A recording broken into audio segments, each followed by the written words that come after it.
Welcome to the Blaize interview. My name is Blaize, and this is... Mauria. Mauria. Where do I look? You look over there, you can look at me, it doesn't matter. I'm going to look at you, man. So he's one of the few people, I told him when I first saw him on stage, he's the future me. when I get older, this is who I'm gonna be. And I'll say this because you're also a comedian, you're also a massage therapist, just like me. But I want to start with just the massage first. So how did you get into comedy first? Okay. We just, by the way, for preference, if we all like talk weird right now, we just traded right now. I gave him a little cupping session. He gave me some beat up. He fucked up my shoulders and arms, but it's all good. I felt great. You know what I'm saying? I gotta do what I gotta do. So how'd you get into comedy first? So I grew up, but one of my older brother who's also a comedian. His name is Damian. He's fucking hilarious. And he's been funny since we were kids. And his like humor, his everything that his entertainment was fucking with us. And so he would just fuck with us all the time, and I was a real serious little kid. And he was trying to show me with humor that you gotta take shit, easily. You gotta be funny, you gotta laugh at things, and just don't let people fuck you over. Don't let, don't be gullible. Like, really look at something. Turn it around, look through it, but just laugh, right? And over time, I started to, like, as a kid, make these horrible jokes, because, like, I used to make adults laugh all the time. Older black people would be laughing. All my older black relatives would be laughing, because I would just say some wild shit. But then when we moved, and it was mostly around young white kids, like, I would make the teachers laugh, but I could not make those kids laugh, like, at all. And so it just started to, like, I kept failing, and at a certain point, like around high school or early college, just hit. And I was just wild. Like, I would just say random shit, and people would be laughing. And they told me, like, why are you in school? Like animation school. Why don't you just do stand-up? And I was like, nah, man. Like, I'm not funny like that.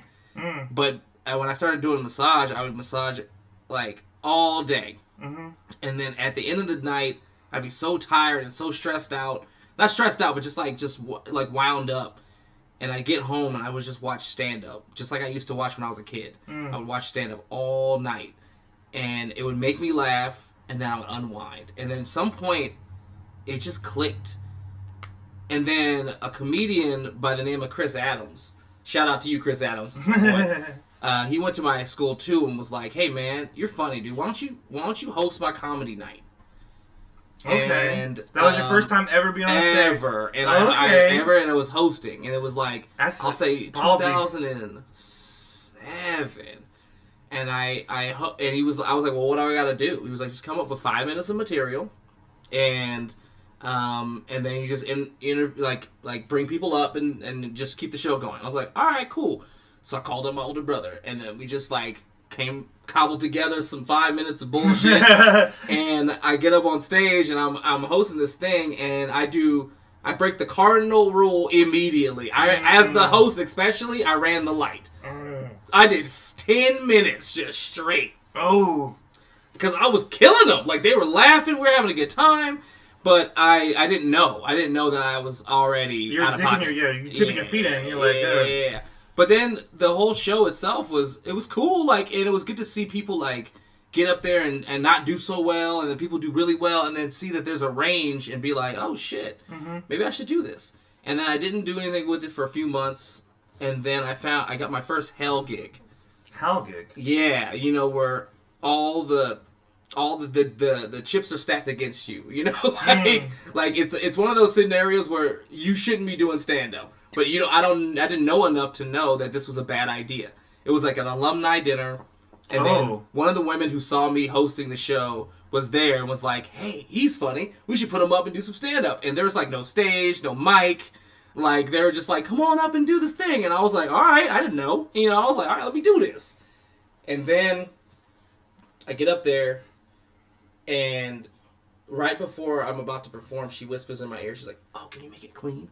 And I was like, what? I don't know how to do that. No. Oh, I bombed in front of all my friends from school. Oh, it was horrible. It was horrible. And then I just didn't touch it for like I don't know, for the rest of that year, I just started like, I would be writing. I was working for an animation production company out of school, and I wasn't doing well working with them, but I was making these jokes, and the owner was like, "Hey, we should get this kid to write." And so they fired me for animating, but then they hired me to write and do like voice work, and it was great. Like, and it really got my juices going. And then my boy started a band, and we were just jamming, and like something about that creative juices just kind of got me into this like zone where I'm working at this other job, and I just left. Like one day I just decided, it was 2008, and I just decided like, I'm gonna quit working on a computer and do stand up. I think I took a comedy class too. Okay. Some girl was like, "Hey," that I was dating. She was like, "Take a comedy class." I was like, I don't need to take no damn comedy class. You know? And so of course I'm in this comedy class because you gotta listen to the girls, man. You know what class was it? It was at the West Side Comedy Theater before they were even they were called the West Side Eclectic. Yeah. I did improv. I started interning there. I did improv. I learned so much. I started that's honestly ground zero for me. Like art school was the taste test, but going to the West Side Comedy Theater and doing improv, learning stand up, and connecting with some comedy boys who became like my comedy brothers early on, you know, where we just work out together and do comedy and all that shit. And that's where I really just started to get the momentum going. And I worked for this show called Who's Available. Shout out to Who's Available. And I saw Camille Najiyami. I saw but back you know, when nobody knew it was great. Like I saw all these people. It was a weird collection of sketch, stand-up, pranks, all this random shit, and it was fun. And I worked their door sometimes, and then eventually started doing their music. And I just started watching all these people perform, and after a while of watching people perform, you're just like, yeah, I want to be up there. And I was performing, but I was, you know, it takes a while to really figure out this scene and how you get booked and how you get, like, it really, and even now, like, sometimes if you ask me, I'll be like, it just happens. People see you on stage and they say, "Hey, man, come through next week. Yeah, let's hang out. Let's you know." But after I just left like work, and I just did massage therapy, hardcore, and freelance art shit, and stand up. And that was my life for like 5 years, just hardcore hitting it. Before COVID? Yeah. Oh no, this is way before COVID. This is like 2008 to like 2012, 13 or something like that. Oh, way back. Going. All Obama. Yeah. All Obamas. I was working at the West Side Comedy Theater the night Obama got inaugurated. I was working a party. It was not inaugurated. Sorry, he got when he won. It was a politics party kind of thing, right? And I didn't think he was gonna win. I'm not gonna lie. I didn't think. I mean, look, I was like, "There's no way that America's gonna let a black dude be the president. There's no way." Yeah. Right? Did you vote? Did I vote that year? I think I did vote that year. Okay. I'm an avid voter, so I would say I vote in every election I can. You know. Oh yeah. So I do that. I don't care who you vote for. Just vote. Just vote. Yeah. No. It was still though like wild. I was like, "Whoa, he won!" Like I didn't know how to feel.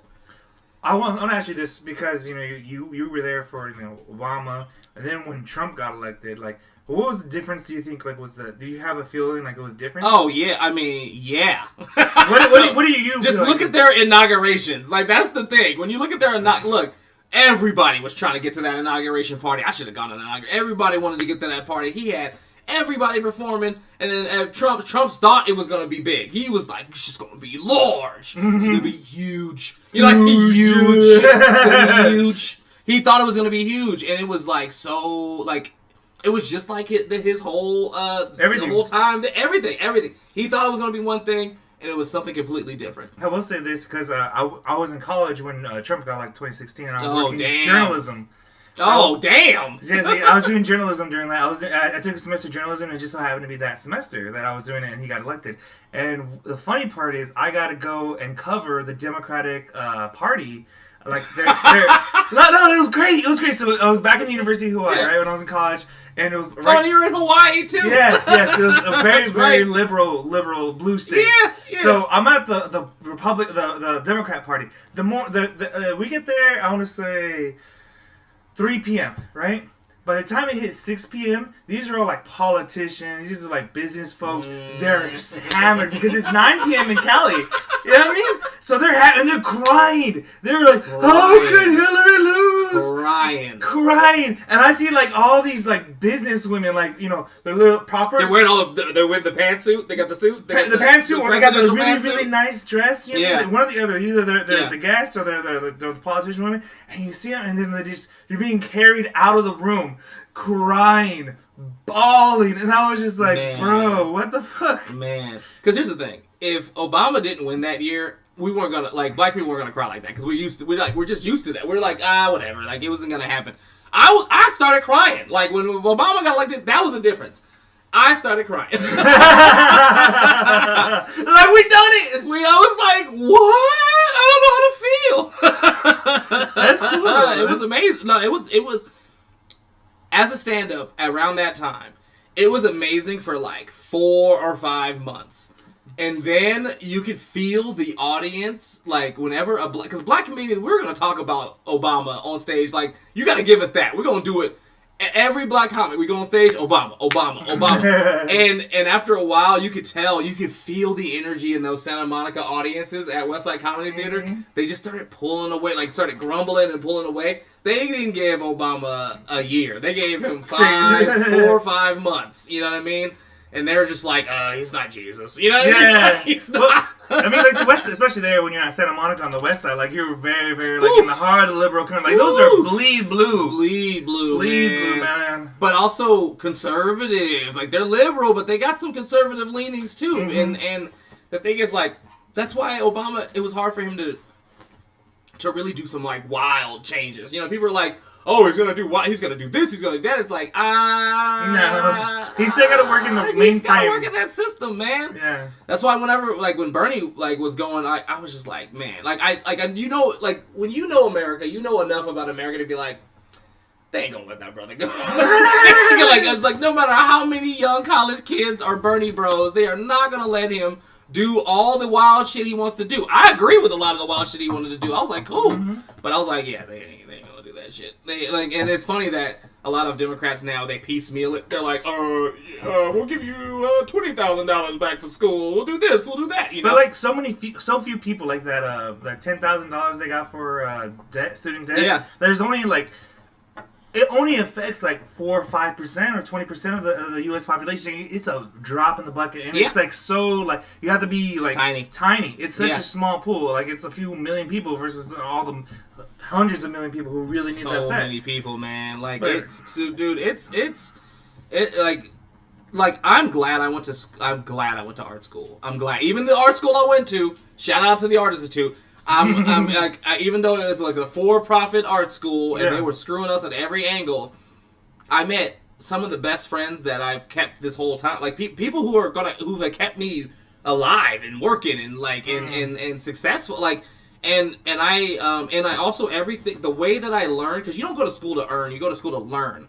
You go to school to expand your mind and your abilities to make money. You can go then take whatever you've learned to make money. Like, it doesn't matter what a kid studies in college as long as they learn, as long as they grow their brain. Because people are like, oh, they're an English major, they're never going to be anything. Man, you know what you could do with an English major? Like, you could be a professor. No, no, you could, but that English major, if they wanted to apply it, they could be a fucking writer. They could be. There's so many things you can do with the English language that can make you money. Hell, you could just go, I'm a YouTuber and I talk about English language. Like, that's it. There's the sky's the limit. Especially now. I mean, like, the only constraints you have on yourself, or what the constraints you put on yourself. I mean, like, you look at you, for instance, like massage therapy. Like, how does being massage therapy allow you to be a comic? You know what I mean, because a lot of our clients work on the evenings because they work during the day. So most of I ain't gonna lie, like most my money hours are like 7, 8, 9, and even 10 p.m. Oh yeah, the later the better for some people. The later, and also, Saturday, Friday, Saturday, Sunday. People hit me up. Look, I have a girlfriend, and people hit me up 8:00 on a Saturday Friday for a massage. I'm like, this is date hours. You know what I mean? Like this is I'm taking my boo out. Like actually getting a girlfriend really helped me not be so wild with like saying yes to massage things. Like because you know when we're making money, like you gotta stack your bread up, especially in LA. And so I would just say... we were talking about this earlier. Yeah, I'll say yes to that. I was like, 11:00, I'll be there. And then after a while, I was like, yo, my girlfriend is waiting for me. Yeah, it's like, I got a booty. I got a booty that needs some cuddling. I'm supposed to be massaging somebody else right now. You know what I mean? But it was actually a struggle in the beginning because when I stopped working in my art field and started just doing massage... Like, I had a lot of conflict where I had to be at a comedy show where you're making no money, and I had to say no to actual money. Yeah, but good money. Good money, but that's the struggle, too. It's like, it's part of it. Like, that's the sacrifice. Like, what are you sacrificing to the comedy gods? You know what I mean? And that's it. Like, look, if you really want to get it, let it all go. Live on a couch, like you know what I mean. I'm not saying that that's what I would do because I've had moments where I was. Trust me.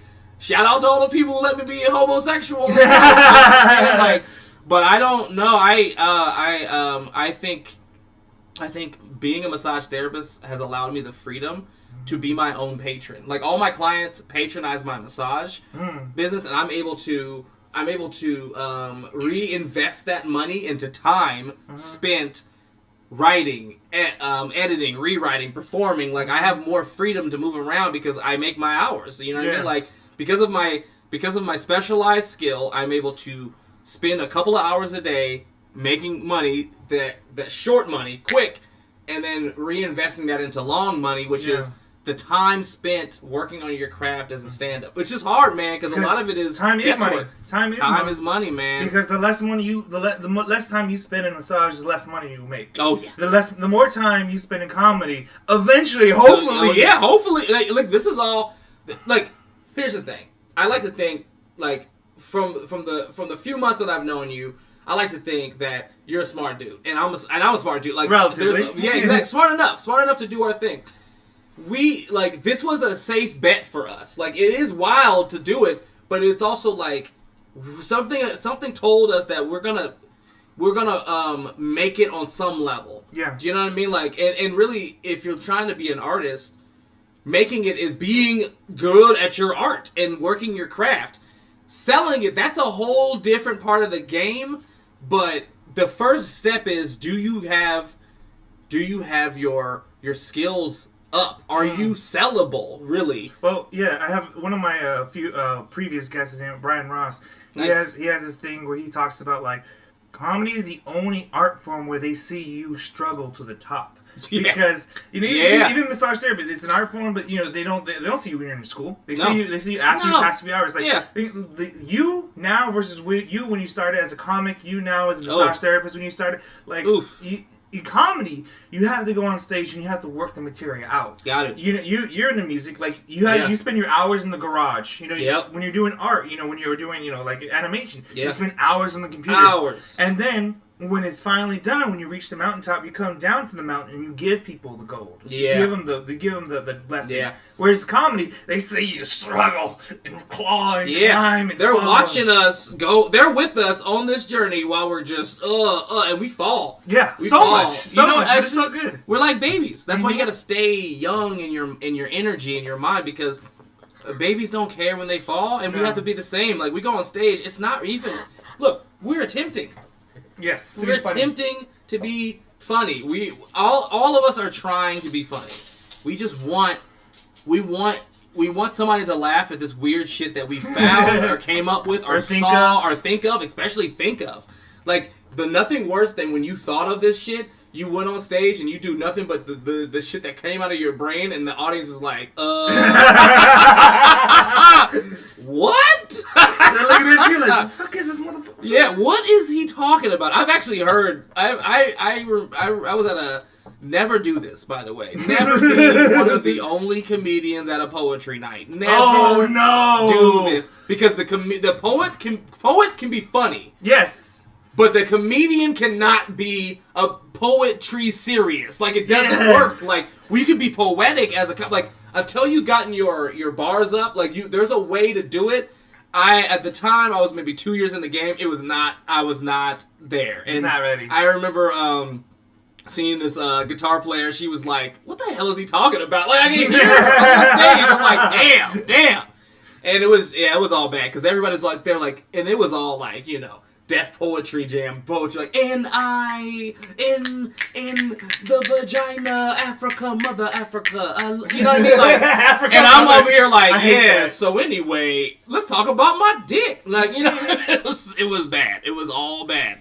But that's how you get good, is like having those scenarios where it's all bad, you know what I mean? Like, cut your teeth. Oh yeah, cut your teeth. Like I've been on a I think I got a little comfortable because I was on a steady incline where I was doing pretty much okay, pretty well. Like, only had 1 or 2 hecklers last year, like, really. But then, towards the end of last year, I bombed hard, like, hard, in front of friends who have never seen me perform. And for days, I was like, that's the worst. I'm so tired of being alone. But I also... Like, you know, shout out to Baca. We were performing, it was a Baca show. I love Baca, man. Halloween Baca special. production. Oh, man, it was great. But he asked me to host last minute. I was like, sure. And I should have said no. Like, I should have said no because I had too many things going on in my mind. I was trying to make sure my friends were having a good time, a good show. And it was like they were sitting in the front row, and then there was all the comics and everybody else on the side. And it was... You're performing for 2 crowds, it seems like. I fucked up. I created that bomb in my head. Yes, I get what you mean. There was no reason I should have bombed. I love bombing though, like, cause normally I do, but I think there's 2 ways when it comes to bombing. Either A, you just stay and stick to your material. You just sweat it out. You know what I mean? Just keep going. Hopefully something clicks. Yep. Or either B, you just say, wow, that joke was horrible. I'm doing shitty up here. You know what I mean? Like, exactly. You admit it. Either you don't admit it, or B, you admit it and you try immediately. You're like, well, I guess we're not here to laugh. And I kind of did a little bit of both, and I was just freestyling. People were coming in, and I was chatting with them, but also I've been unsuccessfully trying to like to chat up with people and not roast them. You know what I mean? Like, especially, this guy asked me to roast him, and I actually don't like when people ask me to roast them. No, because that's not the point. That's not roasting. Like, please insult me. It's like when you see people in the comments, like some girl will be like, roast me. It's like, no. I've seen those on Reddit. Yeah, exactly. And some of those are, it's like, that was the worst idea that you could have had, woman. Like, you were like, yeah, roast me. And it was like, ooh. Like, my soul just got a little... the internet is mean, man. The internet is mean. Internet always wins. Internet always wins. Undefeated. Like time. Internet, gravity, and time. Undefeated. But it's just... I don't like when people ask me, tell me a joke. Like, out of context, out of show. Like, if we're not... Look, I don't tell jokes. I perform... stand-up comedy. I perform my jokes. You know what I mean? Like, yeah, I got some jokes I could say, but why don't you just read my Twitter then? Like, why don't we just hang out? Because guess what? Most comedians find out they're funny by hanging out with people and making them laugh. Yeah. And then we try to do that on stage, and it doesn't work for a while because we don't understand that these people don't know us enough to know our humor and how we can vibe. So eventually, we got to build up to that. So you got intro jokes that get people on that, like, but if you bring people who know you to an audience, to a crowd, when they hear your intro jokes, they don't work for them because they're not for them. They're for these people. Yeah. And I got this other shit for you that I need to say now. You know what I mean? Like, there's once you become bigger and you have a following, inside jokes and like references may be a lot easier. That's what keeps them. Yes. No, when we're talking about like, how do you transition from making something funny with like your friends and your coworkers versus making it funny on stage? Because that's a different kind of funny. Because when you're funny with your friends in your group, you're kind of like in that context of we're hanging out. It's a phenomenon where we're in on it together. Mm-hmm. And with comedy, with stand-up, we have to get the audience with us. You know, we have to get them. You know, like they're giving us a moment of their time. They're not giving us the whole set until we give them something. We have to give them something, which is usually that first joke, or what I like to do, which is tried and true. It's like it's busting balls, improv, like going on stage, and what's happening now. What's this moment? And that'll direct us where we're gonna go afterwards. Yes. You know what I mean? Because that's how a conversation with your friends start. We're like, hey, what's going on? Oh yeah, and then this and this. Oh man, this happened. No, to me. This fucking bitch. Let me tell you about crazy. You know what I mean? And it's different than like I go on like if I were to walk up to my group of friends and be like, hi, my name is Mauria, and here's my first joke. Like, you know what I mean? Like it's weird. Like it even stand up itself is weird to just walk up and just start kvetching. Just start saying the shit on your mind. You know? You also do boxing too. So There's something about like, you know, fight. What's the main thing if you fight someone who knows how to fight and someone who doesn't know how to fight? The main thing is just get the first punch in. Oh yeah. And same thing with comedy. To the punch. I feel like in comedy you gotta treat it like it's a street ball sometimes, a street fight. You know what I mean? Because it is. Because you gotta come up there and you gotta punch him in the face. You know what I mean? And this is it's like they come up with all you just like boom boom boom pa. Like, no words, no context, just a straight punch in the face. Yeah, you gotta let them know, hey, I'm here. Like, I'm here, and I just hit all of y'all in the face. When I say that, I always think of Bernie Mac at the Apollo. Yes. He's like, I ain't scared of y'all motherfuckers, hit me!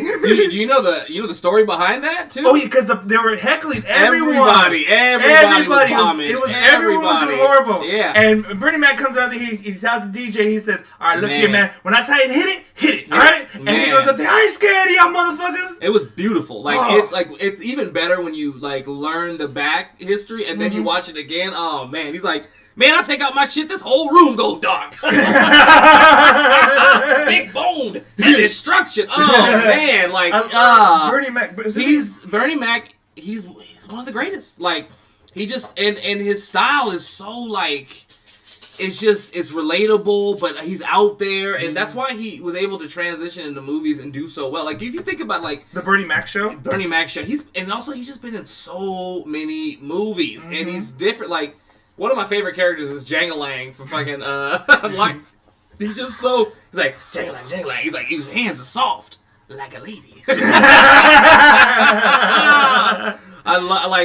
He's... definitely just gone too soon. You know what I mean? Him, Patrice. Like I was talking to another comic off my podcast about this. About like, when do you want to go into Patrice mode? And the thing is, when you're in Patrice mode, like being Patrice mode means like you're willing to go out there and roast comics while they're on stage. And like, oh fuck, I don't feel like I have that energy to do that. Yeah. Like, well, look, but that was also him. Mm-hmm. Like we don't. If it's not you, don't I'm not. Like, look, I'm not a big roaster because I love roast. I love all of it. I love it all. But I don't personally like to be roasted. That's why I don't really roast people because I like being roasted. Yeah, look, it depends. Yeah. There are some people who have roasted me. Like, I've become friends with pretty much everybody who's roasted me well. Yeah. Like, and I don't mean like they were just insulting. I mean, they made me laugh. Yes. With their roast. And that shit that's hard to do. But if you do it well, like really good, because it's not like, look, you know, I'm a little sensitive, but at the same time, I'll sit there, I'll take the joke, you know, like, but at the same time, like, I'll be like, but are you trying to fight me? Are you trying to fuck with me? Like, what are we doing? What are we really doing? Are you really trying to entertain the audience, but are you trying to entertain them at my expense? Like, that there's like, you know, we all got a little bit of trauma somewhere, and we built that callus up. Like, I'll take it. But I mean, I'm really good at taking it, but at the same time, you make it sound like you're getting pegged. I'm really good at taking it. Just give it to me. I can't tell you. There's no way that I'm ever gonna be that good. That's a level of like, look, I don't kink shame. That's your thing. Do your thing, but like, please, ladies, stay away from my booty hole. Like they always try to. They want the power. No, here's the thing: is like this one girl, she was sucking me off, and she like reached with her finger, and like I literally my booty clicked so hard, and she was like, "Oh, why don't you let me do it? Why don't you let me do it?" It's like, because that's not my thing. But you know what's funny? Later that night, I was giving her some head, and then I gave her the shock, and she's like, "Oh, you gotta warn me! You gotta warn me!" I was like, "Nah, bitch, you didn't warn me." Yeah. Why do I gotta warn you? But you think that now that I'm vulnerable, you can just, you know what I mean? Hey, lady. Don't ruin a good thing. Yeah, I like booty, but I'm not the type of dude to like eat ass. I'm not an eat ass eater. I see.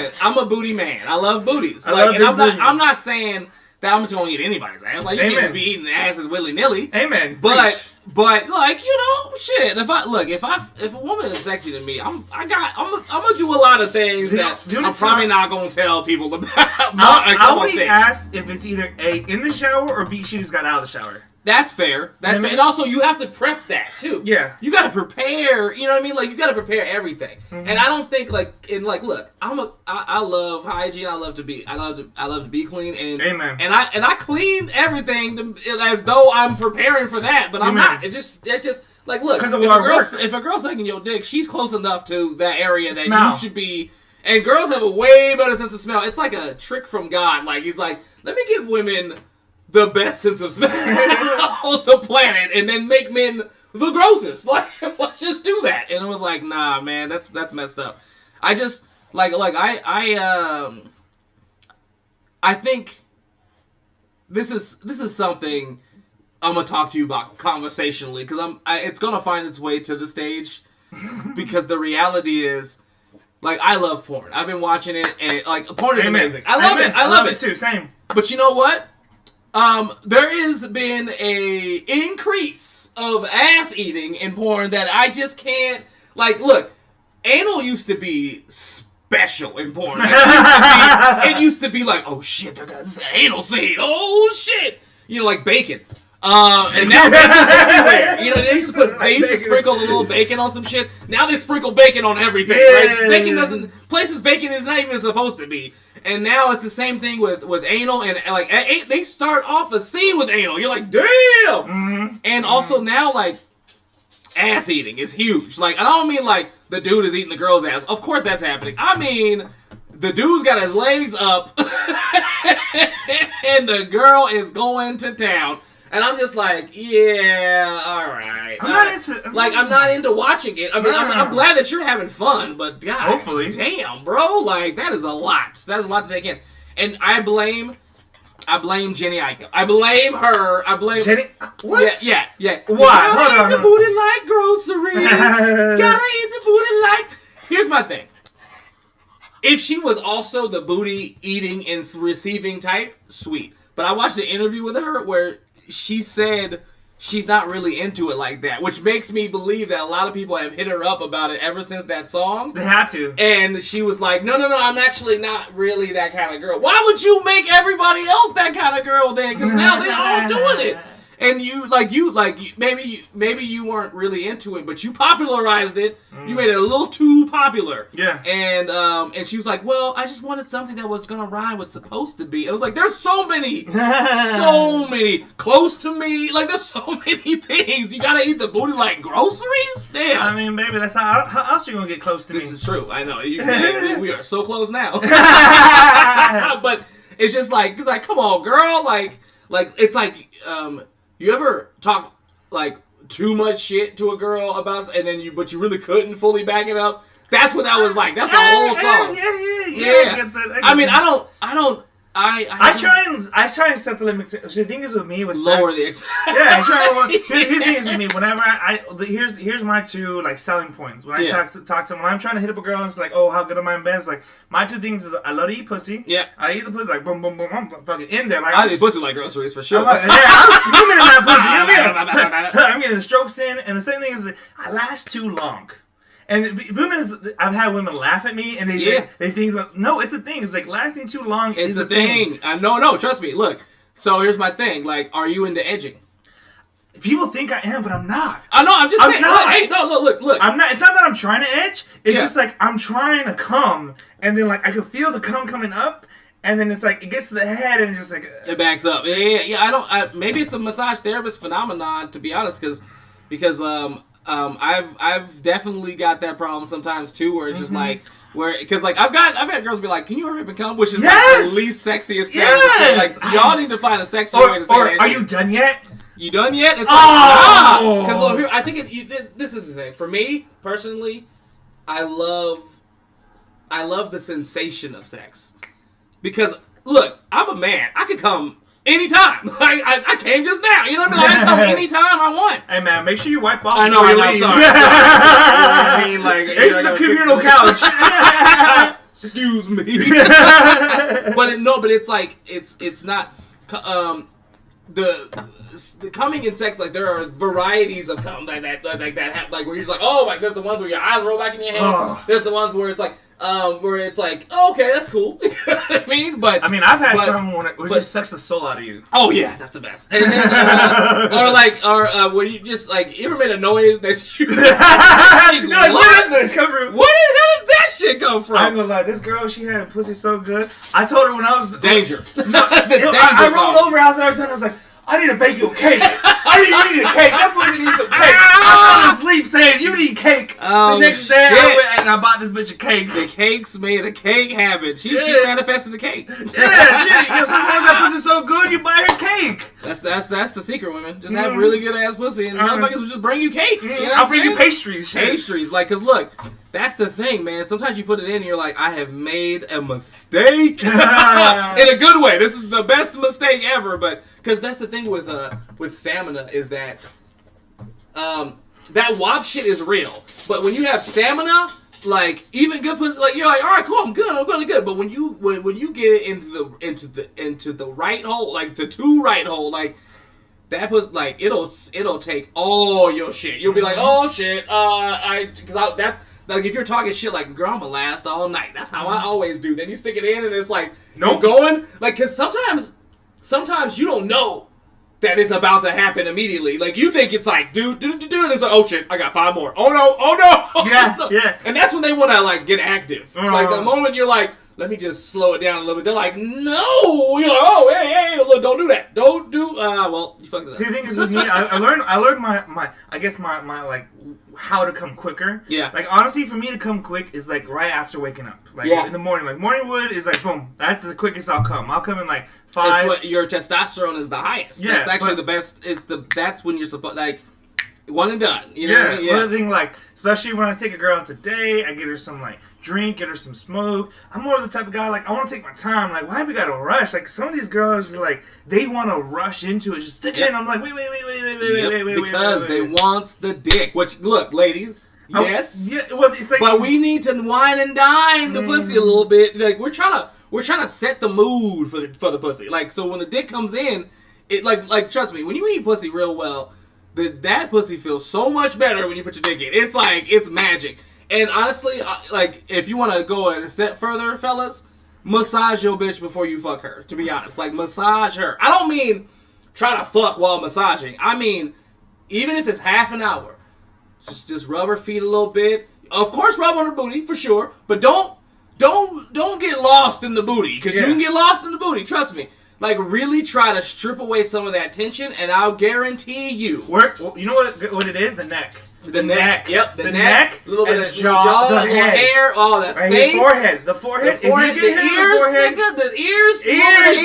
Women love ears. Done. Work ears. Work a little bit of the jaw, and we're right here, middle of the temple. Oh yeah. Middle of the temple. That's just it down. Just pet it. Pet it like it's a kitty. Look, the East Indian culture, they knew, like, the Kama Sutra, look, there's a reason there's a billion of these motherfuckers, they fucking well, and if you read the Kama Sutra, they do a lot of things, eye gazing, massage, like, all these things, because humanity is we complicate it, as we get older, we complicate things, so it's hard for our organs to catch up to the complications, especially with women, like, they got all this other shit in their head. That's why, like, some of them need to be choked. Some of them need to be tied up. Some of them need to be... And with men, too, like, if we're fucking and you interject a thought into my brain, it could fuck up the whole shit. I'm at that age where it's like, oh, no! Oh, no! I've been there. Where you just lose it? It's the worst. There's nothing worse. Honestly, it's like, for me, it's when I use condoms. When I use condoms, it's hard for me to keep it. Because, you lose the friction. Yeah. B, it gets dried up. And then it's just the stimulation isn't the same. It's, you know what I find when you're using condoms, you have to be more engaged. Like, they have to, like, the best thing to do is, like, if you're wearing condoms, you gotta have a girl who's gonna talk dirty to you because they'll say some shit in your ear. I had this girl talk dirty to me once. I was like, yo, she's a writer. I was like, God damn. See, if you're an English major, exactly. If you're an English majors, get on it. English majors, use that fucking dictionary. It's just like my poetry. You know what I'm saying? Like, man, because she was wild, and that was beautiful. It was beautiful. I had never had anybody talk some shit to me. And the thing is, like, I love talking shit because I grew up watching a lot of ebony porn. Like, in ebony porn, you got two things that you're gonna see: Timberland boots and some shit talking. No, not the Tims. Naked with Tims. You Naked know what I mean? with the mid cuts. Oh yeah, because you need that stability and that traction, right? and also just a little bit of hood. You know, they're trying to let you know, like, hey, what's good? We still not Atlanta, bitch. Exactly.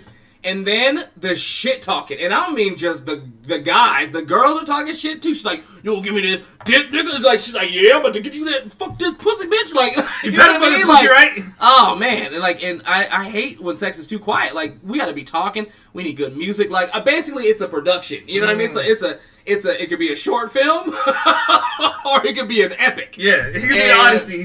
And I noticed that certain music, like, I gotta like my girl now, she's younger than me, and one of the things I've told her, I was like, listen, if you really want this done right, I cannot hear music from your iPhone. Like, my nigga's like, no, I got speaker over here, I got a speaker over here, I got a speaker over here, and you over here with your iPhone. I'm like, listen, do better. Well, I struggle with the music because, like, I didn't know what's good fucking music. Like, I feel like I don't know good fucking music. Do you dance? Do you like to dance? I love to dance. So you need to play music that you can dance to first, because that is, unless you like to do this dance, do. It depends. What you do is, you start off with some slower grooves to get the mood going, right? Like, look, you got all these. Listen, man, boy, if you don't, you got Sam Cooke, you got Diana Ross and the Supreme. I got Al Green on the other side. I saw the Al Green. I didn't mention it, but look, you play. Start off with some soul to be all cute and sexy and shit, right? And then you can work your way into neo soul. 90s neo soul. I'm talking Maxwell, D'Angelo. Yeah. All the shit I used to massage to, which is insane. I can't believe young massage Mauria was wilding. I was massaging people to the sexiest music. I had no idea because I just like it. I was like, this shit is relaxing to me. It makes me feel good. But no, you get those pieces wet. Exactly. Oh, that's probably why I got like. That's probably why there's some dangerous moments where you're like, "Hey, we good? You good?" Yeah. Right. Yeah. But and then when it's time to get into, like, you know, the trot mode, like gallop. You got you know what I mean? Because hey, we're riding each other. You know what I mean? So you play some dance music, some sexy dance music, or maybe even some of that 90s shit. You know, I was like, oh man, oh man, put that Old Town Road. Oh yeah. But anything that gets you, because like look, you could just everybody with the dick's got a dick. You know what I mean? And you could just stick it in and stir it up, right? Or you could treat your dick like a paintbrush, you know what I mean, and paint a picture on that pussy that is in her soul now, and that's with tempo, that's with movement and rotation and angles. You gotta work your angles, but also the timing, like, as it builds, and then they're like, oh, like, you can't just go off the gate like. First of all, pussies don't really work like that unless that's what they into. Like, sometimes some girls, that's what they want. They want you to stick it in and pound them until their brain doesn't work anymore. And some girls need you to, they need you to romance them. Romance their bodies, romance their minds, and people forget about the brain. You know what I mean? Like, the women's brain, women have some of the biggest, smartest brains, and the shit that they're conditioned to focus on and think about is why pussies dry up, like, immediately. You know what I mean? And like, or while you're fucking, they can only fuck for so long, like, because they're mind. But if you're engaged, and because we're supposed to have a timeless moment. It's not about how long the shit takes, unless it's too short or too long. You're trying to find that happy medium And for me personally, I love the way sex feels. Amen. You know what I mean? Because look, as a massage therapist, people always ask me, they're like, do you give the happy endings? I'm like, no, motherfucker, I give happy durings. But also like, the only person who's ever gotten a happy ending for me is me. You know what I mean? I don't masturbate. I give myself a happy ending, and it's amazing. But this motherfucker. But to make it good for sex, like for the other person, like I have to make sure that like I'm enjoying it too, like because sometimes. Yeah, with like if you're fucking a girl who is just using you as a sex object, which is great sometimes until it's not great. Like let's say they're riding you and the condom does that weird thing where it kind of like cups the head and you can't feel anything and they're just pounding down and you're like, okay, all right, yeah, this ain't fun for me anymore. You know, like that shit is like, but I love using condoms because. I love busting inside. Like, you know what I mean? Like, you can do that with a condom. 99% of the time. Oh, yeah, sure. But sometimes, because when you pull out, man, you're alone. You're just like, oh, hello, darkness, my little friend. And that shit is, it's lonely. It's wild. You know, you're like this, like, because there's a reason why we were built the way we were built. You know, when we get in there and we bust and we connect, it's like connection juice. You know what I mean? We're like, oh, and then like if we made a baby and from that moment, that baby is gonna be magical. You know what I mean? Because we connected, we're love. You know, so like it's wild. Do you know where you were conceived? Where I was conceived? Yeah. Do you know like logistically, like exact, like have your parents told you that, like? Honestly, if I'm thinking about it, I was probably conceived in the back of a seat. Nice, see, back seat, baby. Well, hell yeah! I have to think about it because the thing is, my mom was married to another man when she met my husband. So she was married when I was born. You know what I mean? Yeah, she was married to another man. Yep. When my father met her. And I was born when she was still married to the other man. hey, I was gonna say that. You're a love child, baby. That's a passion, baby. You know what I'm saying? Yeah. Like, so the thing is, like, logistically, it was either the back of a car, either the side of the road, or it was in a hotel motel situation. You know what I mean? Yeah. Like, I'm not trying to say anything about parents. I'm not trying to say. Hey, no. Like, obviously, I don't. You know, now I gotta ask my mom. It's like, Mom, do you remember when I was conceived? Yeah, she's like, what the fuck? She like at the very least. If she really thinks about it, she can extrapolate because women who know their bodies know, like they're like, I'm feeling a little pregnant. Well, here's the thing, so I'm her third child too. Oh, she knows. She knows. Not only that, but she tells me shit all the time about like. So I was born in Pasadena. The Pasadena, what's it called? Right hospital? There. No, not hospital, but the Huntington Hospital. Oh, okay. Huntington Hospital, right there on Huntington, and right where the 110 freeway and the 210 and the 134. All right there. That fun zone. Little area. Yeah. So I was born right there, pretty much the border of South Pasadena. And we're driving there like 2 months ago. We're driving past it, and there's this liquor store. If you know anything about the Huntington Hospital, if you go south on I think it's Fair Oaks or. I think it's Fair Oaks, so fuck it. Yeah. But whatever street that is, you're going south, and once you pass the hospital, there's a liquor store right there on the right-hand side. And they used to have a payphone out in the front of it. And Mom says, oh, that was the payphone I called your dad from when I was pregnant. When I found out I was pregnant. So I know for a fact this woman knows She knows. Moms be knowing weird shit. Yeah, it was a Thursday when you were born, and I just remember you were my easiest child. That you came out in no time, and then you were giving me trouble for the rest of your life. Oh my God, Mom. Well, here's the thing with my mom. She says, my older sister was in the room when I was born. And so she tells me this story all the time. She was 12 years old, right? Oh, wow. That's a lot. Your mom did that on purpose. Yeah, she did. She was like, yeah, you see this? You see this? Well, the thing is, my mom told the doctor, put her front and center. Wow. She saw me crowning. She saw me crown, and brilliant. she saw she cut my umbilical cord. She cut your umbilical cord? My sister cut my umbilical cord. 12-year-old daughter cut my umbilical cord. Wait, so how close are you and your sister? We're pretty close. That's pretty fucking close, man. I love her. She's like your second mom, you know? Basically, she kind of did, basically. Well, she was in the room. Dude, that's wild. That's wild. You know what's even funnier? Neither her husband at the time or my father were in the room. What? Yeah. Wait a minute. That was like your mom getting your sister to like her indoctrination as a witch. You know what I mean? Honestly, I'm surprised she's not. Right? What was crazy about her? She actually got married when she was 19. Right out of high school, she got married. 1 year. Wow. And she's been happily married for the last 20 years. I'm happy. Wow. For her. I love when did she have her first baby though? 30. I knew it. 32, I think it was. Actually, not even 30. I think it was like 32 or 33.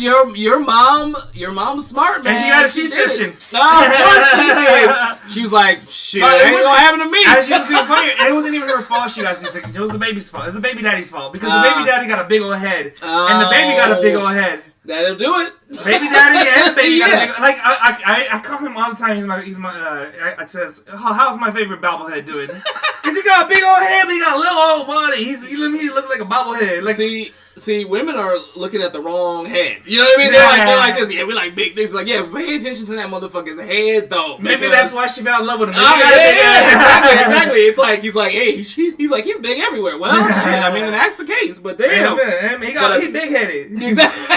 Hey, big head. But that's the thing too. Like, my mom and my and so you I found out when they're conserved. Yeah, like my mom and I. Well, first let me go back to that's beautiful and wild. Your mom was brilliant. Like that's some shit my mom would do. Like because my mom was really good at making sure that none of us became teenage mothers and fathers. Like she was real good at that.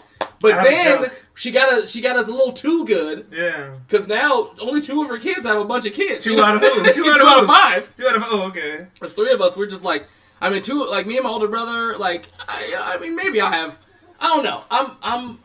I should be like really figuring it out right now at this age. But I like to raise the child that I am first because like if I'm gonna duplicate, I want something good to duplicate. Yeah. You know what I mean? I'm actually now that I'm 30. I've actually been a little baby crazy for the last few years. That's like, dangerous, bro. Here's the problem. I want a baby. Like I know I want to. Yeah. I want to be a father. Yeah. But my problem is I'm scared. Yeah. Of women. Yes. I'm scared of picking the wrong woman. That's a good fear. That was one of mine too. Mm-hmm. Like when I was because like look, when I was first coming up in comedy and I'm at the West Side, brewery, like places that don't exist anymore. Yeah. Like I would go there and I'd see all these fine young college girls. It was amazing. Mm-hmm. But my thing was this. I was like, yo, I can't afford to just date a dumb girl. Like I need a girl's gonna be smarter than me. I want smarter girls that are smarter than me, but those girls that are smarter than me are smart enough to know that they shouldn't date me. Like you're a massage therapist and a comedian? No. But a smart girl should know, hey, he's gonna keep you laughing, and he's gonna be able to fix you when he's off the clock. Occasionally. Depends. Don't overdo it. It's like I equate being a massage therapist, same thing, kind of like being a chef. Yes. Like if you're a world class chef, like Ramsay. Yeah. Yeah. Like Gordon Ramsay. Yeah. Gordon Ramsay. Yeah. Does he cook at home? Probably a little bit. That's one thing I want to ask him. Like every chef, chefs like to cook. A lot of them like to cook, but some of them like when you get home. Yeah. And I know, and also they're like a chef who runs the kitchen too. Like they're not even half the time they're not actually even cooking. They're running, making sure everybody is. It's wild what they're prepping, do, man. They're re-prepping. They're making sure this, that, boom, boom, boom. Make sure they got enough ingredients. They're the conductor, the director, but they got that way because they were good at cooking. Have you seen The Menu? The movie The Menu? That shit is wild. That movie is wild. We won't even get into that. That's just wild. That's a whole nother story. But that is real though. It's like the art school I went to had a culinary department, and all those culinary dudes, like none of them like ate their own food. Like they cooked all day. And then they would go and eat Wendy's, And also they go and eat Wendy's and fuck around with their side salads, what I mean? Which is they all like they were all like not all of them, but they're like rock stars. They're cheating on their girls all left and right, center. Hey man, because women love a guy who can cook. They'll cook for that girl. They might not cook for their girl, but the smart ones cook for their girl. Like they meal prep, and they were like, baby, all you gotta do is this and that, and then we good. You just put it in the microwave. Yep. Fucking heat up some tortillas, and you're good. That's it, and then you're good. Yeah. Like that, and because I always think about that phenomenon of like when guys go and they cheat on their girl. Why do you get why do you give your side hoes good dick? Like, if anything, you should be giving your girl the best dick, and all of your mistresses the sloppiest, shittiest dick. Because one, you don't want that girl to fall in love. Like, you're just trying to dump it. You know what I mean? Like, how dare you disrespect your woman by giving out quality dick and then having some bitch in your fucking bushes. You gotta give out mid dick. Yeah, mid dick. Like, give out the mid. I'm not saying disrespect that girl either, but if she's disrespecting herself, give her that mid and then keep it pushing, because really you're just fucking the difference. You don't really want a girl to, like, if you love your girl, but you just like fucking strange, like, new pussy, like, just bust and bounce. Like, don't even try to. But that's ego. The ego in you wants you to be like, I'm gonna show this bitch why I'm the best, and that's not always good. Well, the thing is, like, when I was in a relationship and I cheated, the main reason I cheated was because, not because I could cheat, well, probably because I could cheat, but mainly because I just felt like I wasn't getting enough. I felt like I deserved more. No, I got you. You know what I mean? It wasn't because she wasn't. It just felt like she wasn't giving me enough, and I'll ask for more. Yeah. And like, it still wasn't reciprocated. Oh, were you dating somebody who wasn't there was no reciprocity? Like were you giving, and you weren't receiving even the balance? It was like that. I was giving, like, I felt like I was giving more than I was receiving. Yeah. And I was trying to express that, and I felt like I wasn't expressing it the right way. Like, I was expressing, like, I want more things, I want this, but I guess you just didn't know how to, like, articulate it at that time. And articulate it in a better way to properly communicate what I want. It's because you were fed up. By the time you finally were able to tell her, you were fed up. You're like, look, I'm doing this, I'm doing this, I'm doing this, and when we're in the bedroom, you doing this, and I need this. Yes. You know what I'm saying? Yes. And also, if you guys weren't on the same, or if you guys weren't on the same fuck time, that's another thing too. Like, if you need more in the bed, like longer and more, and then she was like already done or quick, it fucks with the balance, man. Like, well, the thing is, like, at first they here's the thing what I've noticed as a dick that lasts too long. Long lasting dick. The Duracell dick. Duracell dick. You know what I mean? I got Energizer dick. Yeah. Keep going and going. But like what I feel like.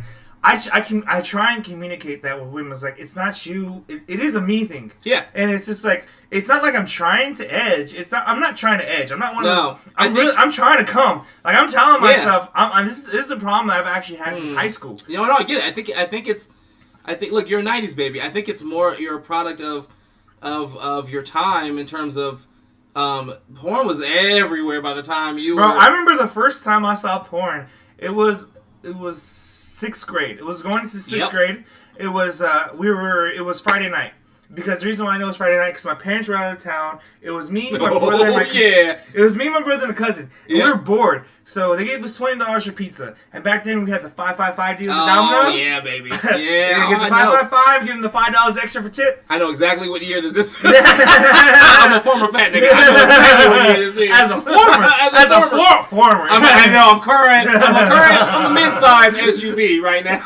Mid-size sedan. I'm versatile, bitch. Yeah. So, like, the first time I watched porn, we were just channel surfing. We were just boom, boom, boom, boom, boom, and then we just boom. Oh, yeah. What is I know this? That boom. It's like boom, boom. It's all time it's just 3 of us. Like, the oldest of us is 14, 13, and then 12-year-old kid. You mean, we're kids. The pillows were moving. Bro, we were just, we weren't even jacking off. We were just No. I'm talking about that. I'm talking about, there's a phenomenon that happens when a group of dudes are watching porn where at a certain moment, we all move the pillow just to block the boner. Like, it's just like, hey, I don't want to be sitting in this room. I will say this, though. As a massage therapist, I do have a great indication of how to hide a boner. Like, I know how to hide a boner well. Because you gotta learn, because the thing is, like, especially when you're working with people. And you gotta hide the boner. Hide it. And then you gotta, because there's some times where, like, your brace just hits you good enough. Yeah. Like, your brace just gives you a good stroke. And your dick just gets hard. Also, dick just be getting hard. For no reason. For no reason. Like,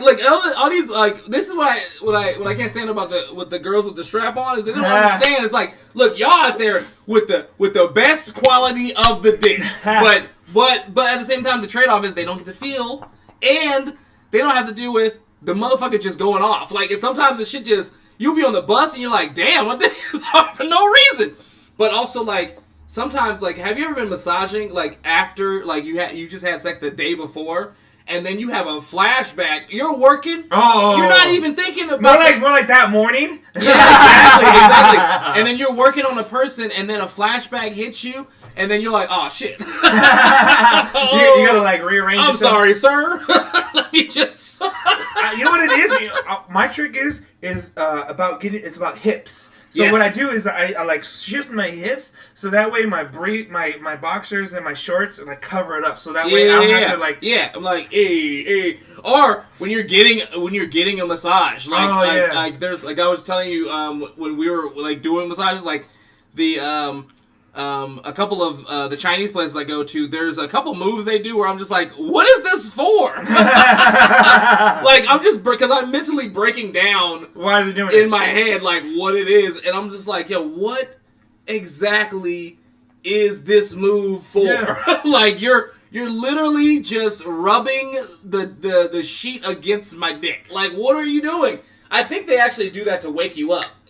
To get you up, because it's literally going to get you up, but also it's going to get you up and out. Yeah. You know what I mean? So maybe, I don't know. I'm just like, I don't know. I need to come back a few more times to see what this... see the stroke game. Yeah. Just to see what they're trying to do. I want to see how is the short stroke versus the long strokes. You know, speaking of porn, like, I'm gonna go back to my theory, but I'm gonna do a quick detour. So one of my favorite genres of porn to watch is massage porn. Not because of how sexy it is, because it's not. To me, it's okay. Because you know it's like, this is a horrible thing. Yeah, exactly. I watch massage porn the same way a cop watches a cop show. You know, just like, what are you doing with you're just gonna pour raw oil on her back, bro? What are you doing? That's not where you put your fingers, sir. What are you doing? You know what I mean? Like, and it's wild to me, like that some people are getting educated about massage through porn. Like, cause I was getting an Uber ride back before I had a car. Mm-hmm. I didn't have a car for like 10 years, and I would take Uber to massages. Right? Struggle, and I'd put my table in the car, and they'd be like, "What is that? A massage table? Oh shit!" And the guy was driving me. He was all like, "That's like my favorite genre of porn." I was like, "Massage porn? Oh, okay." And so, like, you're never going to let your girlfriend get a massage if that's what you watch, bro. Like, because you think I've had that. Well, here's the thing. Like, yep. So this is, back when I used to work at Massage Envy, when I first came back to California from Hawaii, I was this one dude. So it was, you know, especially when you work in massage, people just go into the little lobby area and they sit down. Yeah. So I walk up to this one lady. I forget her name. Her name was like Mauria, whatever. Yeah. Older Hispanic lady. I was like, well, Maria. And she's like, oh, right here. And I walk up to her and I was like, hi, Maria, I'm Blaize, I'm your therapist. And I wasn't paying attention to the dude right next to her, because that's not my job, right? It is your job. It's not my job. It's not my job. It's not my job. So he says, excuse me. Excuse me. Who? Yeah. All right, oh. He was like, oh, I'm Blaize, I'm your massage therapist. He's like, you sure? You're going to work on her? And I look at her, and her eye, she goes, I want to get that massage. And I was like, yeah, I understand, I'm male. Like, do you feel, he's like, well, I'm paying for it. And I was like, I understand you're paying for it. Would you want to, like, reschedule? Like, we're booked today. She's not going to get in for another couple of days. He's like, no, it's her birthday. It's her birthday. It's okay. And I look at her, and I was like, ma'am, you okay? She goes, Maria was trying to get her massage. She was like, ooh, you're giving the massage? Yeah, she's like, I was like, And then she was like, bye, Poppy. It's my birthday. It's my birthday. Man, he was mad for 55 minutes. He was mad as hell. 50 minutes. Exactly. Well, I was thinking, like, because, you know, the breakdown, you got to pull it out, you bring the water, pull it out. He was the whole time just like, Actually, my boxing coach, my first boxing coach, thought that if he could make me skinny, I would make more money. He was like, if I could get this guy in really good shape, he would probably make more money as a massage therapist. Not realizing that the reason I was making money at that time was because I was overweight. I was not a threat. So men who were paying for massages for their girls had no threat. If I show up with abs, you know what I mean? Like, well, we were talking about this earlier, that those the dudes, money goes down. There's those dudes on Instagram and YouTube. They're like, this he's 6'2". I forget his name. He's 6'2". He's thick, like bodybuilder thick, and he's like throwing their body. Like, he's throwing the legs over the shoulder. He's like boom, and he's like basically humping them over the sheet. Oh yeah. And then there's a couple of like Instagram massage therapists are wild. Like there's a lot. Like There's that was his name? Emmanuel Lustin, whatever his name is, but he is wild. It's like, bro, like that. I mean, look, I respect your hustle, but damn, man, you guys are not helping the massage. The male massage therapist community would like y'all to slow it down, like back it up a little bit. You know, because man, he got like the girls are just in their like just in the panties, right? No bra. Not even. Sometimes a little G-string. Well, he's got an OnlyFans for sure. Oh like, because I follow his Twitter. I'm like, bruh, he's wild. But like the way the movements, the things, like he's got the gyration. He's got skills. But I'm just like, bruh, man, I want to switch topics real quick because we have to. Unfortunately, because I want to spend more time with you. No. We have time constraints. We'll do a round two. We got to do a round two sometime in the future because I love talking to you. Because like I said, you're my future me. You're my future. Every time I see you, you're my ghost of futures.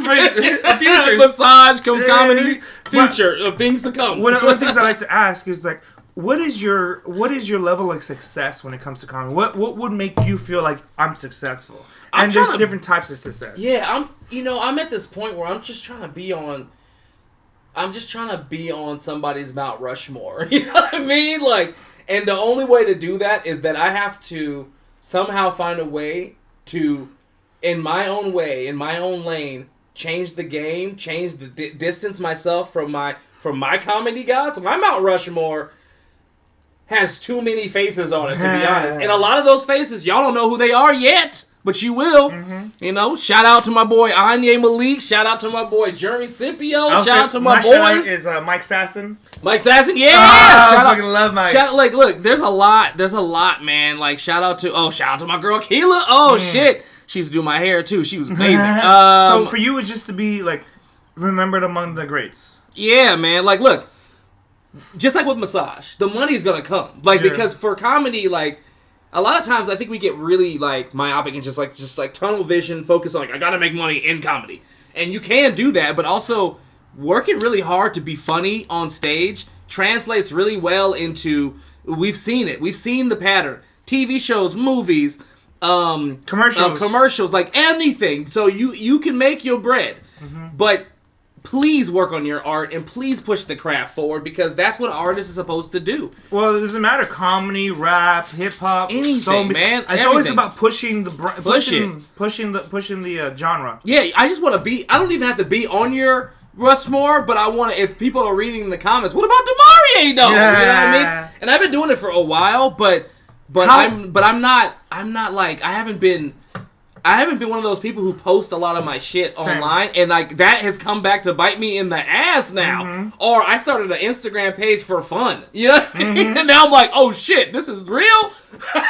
You know what I mean? So how would you work towards like just keep performing, working at bigger venues, like how? Yeah, so right now it's more about making sure that you don't have any aspect of imposter syndrome on you anymore. Do you know what I mean? Because as an artist, like how many years did it take you to even consider yourself a comedian? Still working on that. Exactly. I think I do comedy. Listen, I'm not a comedian. Listen. The definition of comedian is very broad, to be honest. There's times where I get mad where somebody says they're one of my favorite comedians. I'm like, they don't do stand up. But I've opened up my eyes to understand that comedian really means people who make people laugh. And there are a lot of actors who make people laugh who feel like they should do stand-up, you know? Like Ryan Reynolds, a lot of people like that who are just funny. And I love funny people. Yes. And I want to be seen at, like, I'm a serious person, and I also do a lot of serious things. Like, massage is a very serious business, but at the same time, like, life is serious, but it doesn't need to be only that, you know? And I'm serious about being funny, which sounds silly, but it's like, but it's real. They say the most serious writing room is a comedy room. Yeah, because this shit is life or death sometimes. Because if you go on stage and eat a dick on stage, and I don't mean like for fun. I'm talking about like, oh shit, you get punched in the face. You get punched in the face. This you could get look. This is why I think everybody should know self-defense, especially comedians, because then it helps you with your confidence and just talking your shit. And knowing you can back it up. Like, because if somebody's coming out, first of all, nobody should be coming to attack you. No. Because you're there to laugh. You're there to have fun and whatever. And understand that, like, if you're not there to attack people, if you're there just being funny, you still can get attacked. Yeah. You know what I'm saying? That's happened. I mean, but it's really just, bro. Like, man, I love Will Smith and I love Chris Rock. And it took me months to think that it wasn't a prank. Because after a while, you're like, okay, they're not coming out and saying it's a prank, so it must be real. Because, I grew up with, with that, of course, but I'm talking about, like, in terms of comedy, like, with, oh my God, I'm blanking on his name right now. The Man on the Moon, come on, what's his name? Man on the Moon. No, come on, you know what I'm talking about. Man on the Moon? Andy Kaufman.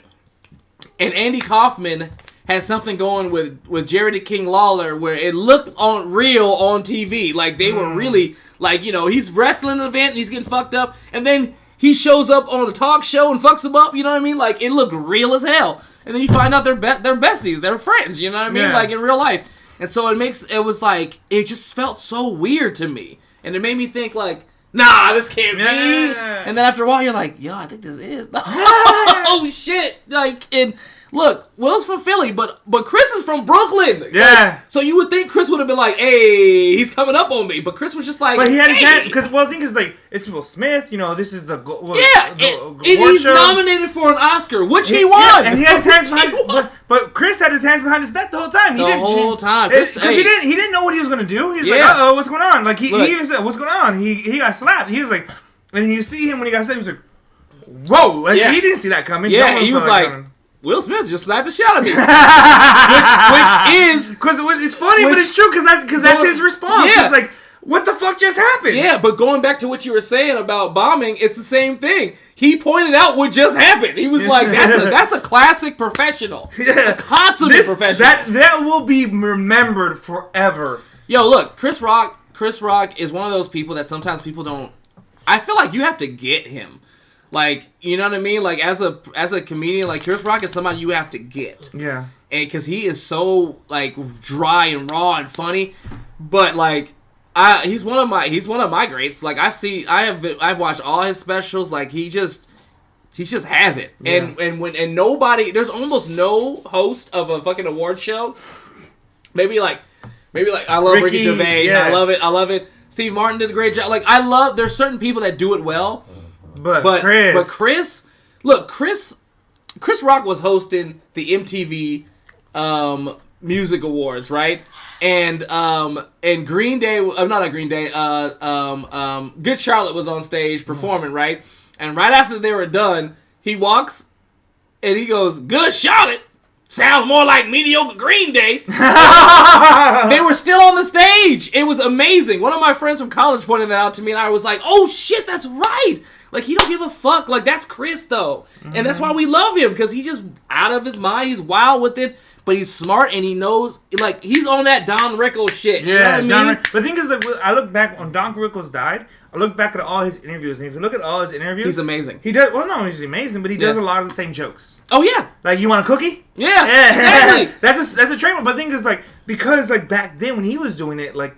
That's what you had to do, because you had to get people to come back. And like, people wanted to see, you want a cookie? They wanted to see that. They want to hear Rodney Dangerfield's jokes again. They want to hear it. Even when you got new shit, they want back then it was very much like music. When people come to see a musician, they want to see it again. The greatest hits. They want to hear that shit. But now we need new. We need new, fresh. Because of the social media. And so I think the best thing for me to do is to make sure I'm like I stop toiling in the art department and start working in the business department and start realizing like, hey, I've got something and I need to package it up, send it out, and put some eyes on it. Yeah. But also be real. Like a lot of my massage time has taken away from my comedy time, but also without the massage, there is no comedy. So it becomes like, people tell me I have to choose, which I don't have to. You don't. But there's a point where I have to be more organized and deliberate. That's the difference. Yeah, intentional with my time and my work, so that I can go up and do my stuff. Because like I've done it where I'm just doing massage, and I've done it where I'm just doing comedy. When one, I don't have no money, so I'm unhappy.